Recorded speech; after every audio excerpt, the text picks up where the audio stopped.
میں آپ کو حدیث کے تھرو ابھی پروف کر دیتا ہوں کہ تصوف ایگزسٹ نہیں کرتا. حدیث کے تھرو پروف کر دوں کہ تصوف ایگزسٹ نہیں کرتا. I'm going to shoot at the heart of تصوف. غزوہ بدر پہ اللہ کے نبی صلی اللہ علیہ وسلم نے ارشاد فرمایا کہ ہمیں یہاں پہ قیام کر لینا چاہیے. صحابی نے آگے سے کیا کہا؟ اللہ کے نبی صلی اللہ علیہ وسلم خباب آپ کا اپنی رائے ہے یا اللہ کا حکم ہے؟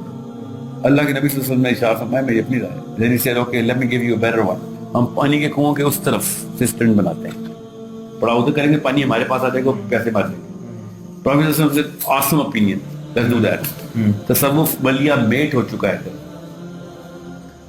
And you know it کہ تصوف میں نے کیسے ملیا میٹ کیا کہ اللہ کے نبی صلی اللہ علیہ وسلم کو کس یہ حدیث میں اگر صحابی ہٹا دوں اور ایک بدو کا نام لگا دوں تو اس بدو کے قتل کے فتویٰ نکلے یہاں پہ پاکستان, دنیا پوری میں, ایجپٹ میں بھی, سودان میں بھی, کہ یہ اللہ کے نبی صلی اللہ علیہ وسلم سے آرگیو کر گیا کہ آپ کی اوپینین ہے کہ اللہ کی, نعوذ باللہ, اللہ کی اوپینین, نبی کی اوپینین کو انڈرمائن کرتے ہیں ہم. انڈرسٹینڈ کہ مزاج آف اسلام کیا تھا.